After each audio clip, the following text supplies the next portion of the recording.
Hello there. And just because anyone who's watching that second video cold would be wondering, Hamish, what the F are you talking about? You're making a lot of grand illusions and you're saying things without saying things, because I'm trying to not throw specific people or groups under the bus. They're going to do that all by themselves and are doing it as we speak. But I do want to paint a bit of a picture of how the landscape looks to me at this moment. And so anyone talking about because there's a splitting going on, it's absolutely a splitting going on. It's been talked about ad nauseum. Anyone who's in the space is in the space. You know about the split, the divide.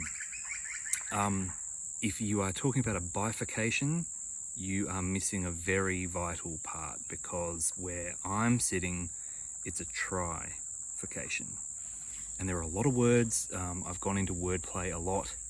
There are a lot of words that I would like to use in this talk that I won't use. Words like natural, words like organic, because they don't mean anything. They don't mean what I want them to mean, okay?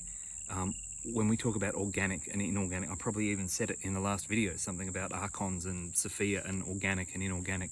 Like, who cares if you're not carbon-based? Organic literally means carbon-based. So inorganic is anything that is not carbon-based. Some of my best friends are not carbon-based. Like, how am I going to say inorganic is a bad thing? That's not what we mean when we say inorganic, but that's what the word literally means. Natural, we've spoken about that before. Nature, NTR, literally means God, or gods, plural, as in netters, as in beings that can create. So if something's not natural, that means it's not created by a specific group of gods. Hello, Old Testament, anyone? My Elohim is better than your Elohim. Like, which group are good and which group are bad?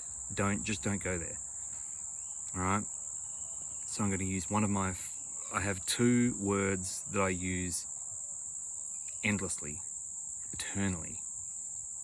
One of them is beneficial and non-beneficial.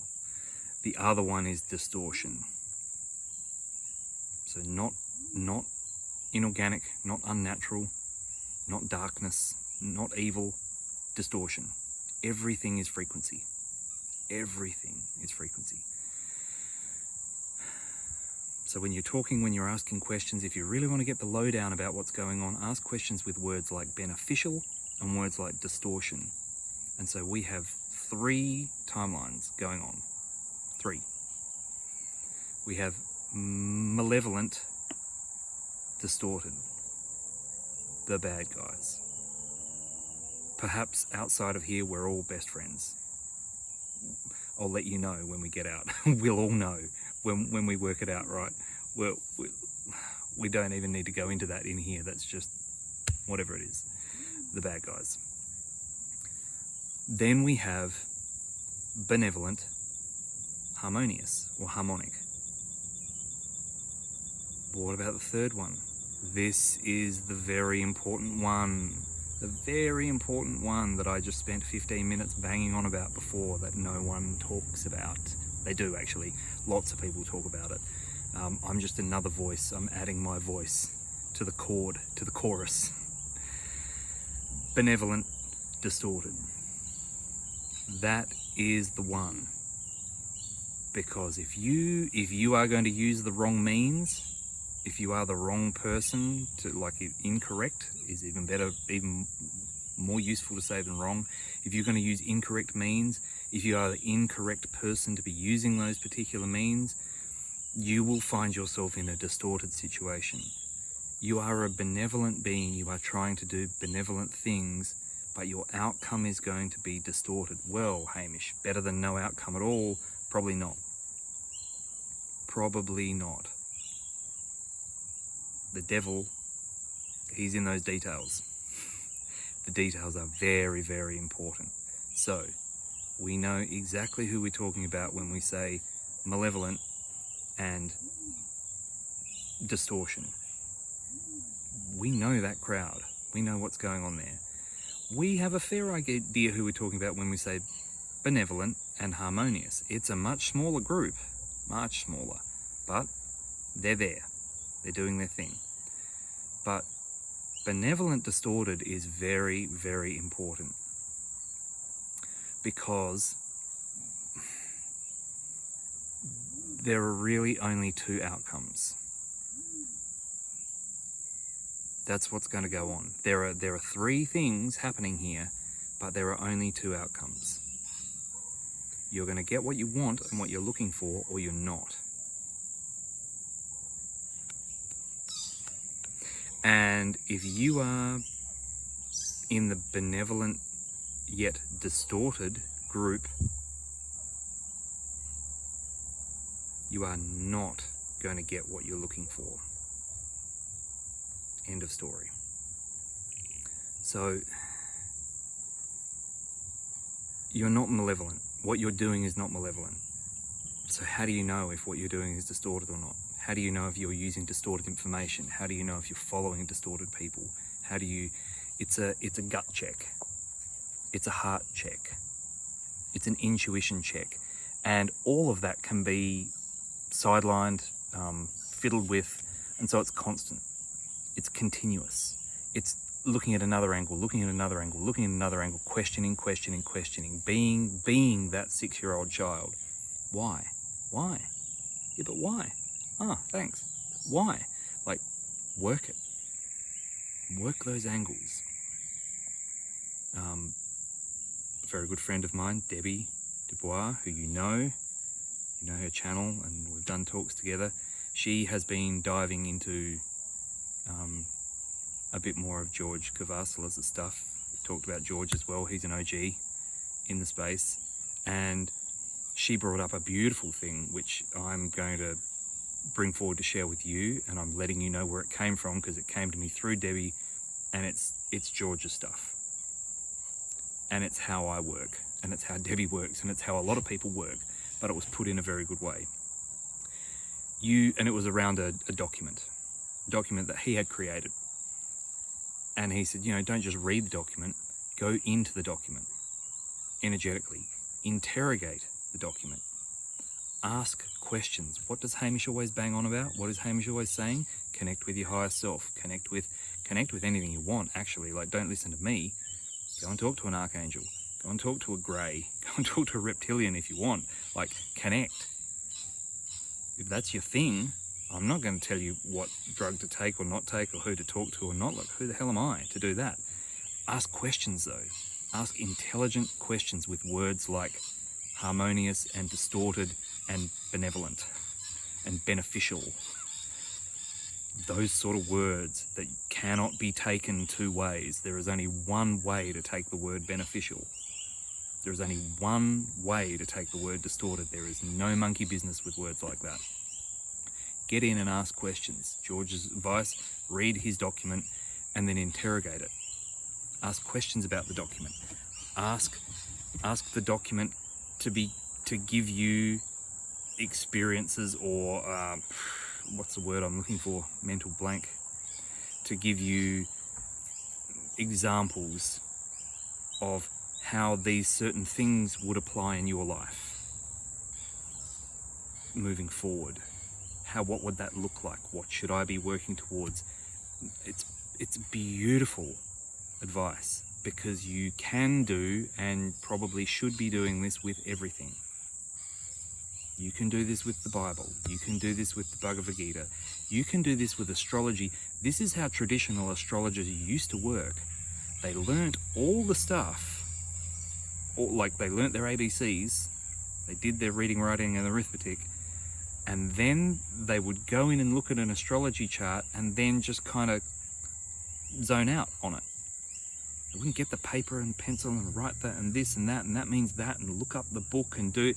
Like, no, they'd absorb all the information and then they'd look at the chart and then they'd tell you what comes to them out of their interrogation of the chart. So you're getting your chart through that filter. And that filter's cleanliness and that filter's ability to ask intelligent questions will give you what you get. This is how people used to work. This is how some people still work. This is a fantastic way to work, because you can ask the intention of the person who wrote it. You can ask, who was the actual person who wrote it? Oh, it wasn't a person. Was it a person that wrote it, or was it a group? There's a good question. Turns out it was a group, a think tank. Oh, I thought it was Paul, the apostle. No, it was actually a group that wrote that. Oh, right. And you, like that kind of thing. Go in and interrogate. You can do it with people. Taylor Swift. Oh, there's Taylor Swift.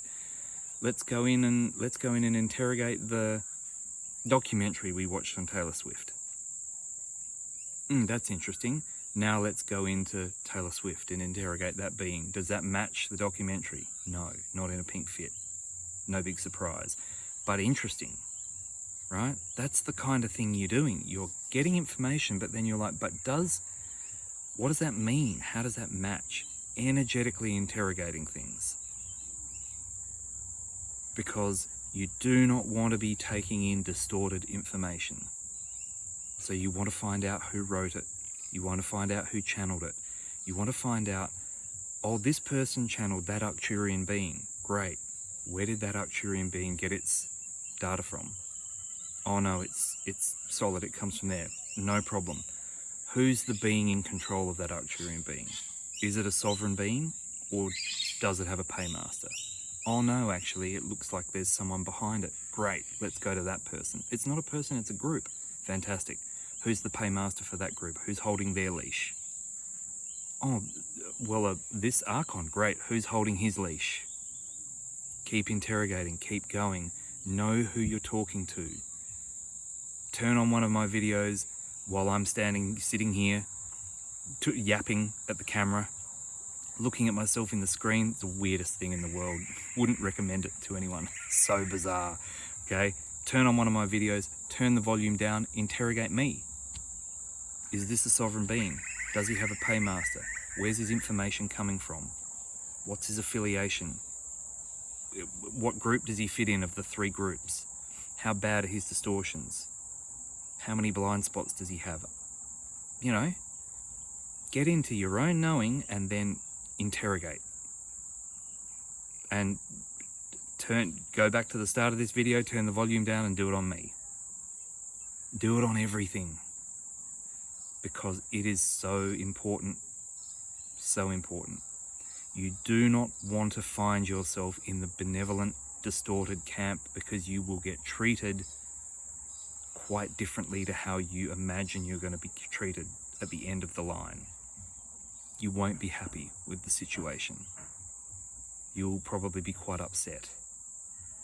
So there's kind of no excuse. And your discernment isn't going to be my discernment, and maybe you're not practicing using these energies, and you're like, "What? But Hamish, I don't feel anything. I don't know. You're at a 20 on the scale, and I'm a 2. No excuse to not do it. I was a 2. Just do it. You'll get an answer. Back yourself. Trust your answer. Keep doing it. Keep doing the chin-ups. Keep doing the push-ups. Your muscles don't grow unless you do the push-ups. Just keep doing it. Because you want to know if you're dealing with distorted people, information, groups, whatever. So then you can make an informed decision about moving forward with those people or those groups, or how you're going to interact with them. Can't stress this enough. If you think you're in one camp, like benevolent, harmonious, and it turns out you're kind of leaning more towards benevolent, distorted, it's not where you're going to want to be. Unless you're deliberately choosing that, you don't want to be there. So it's like Alcoholics Anonymous. You can't get out of being an alcoholic until you admit you're an alcoholic, until you find out you have a problem with alcohol. So interrogate the shit out of what's going on with you and find out where you're at. So then you can find out where to go from there. Okay, much love.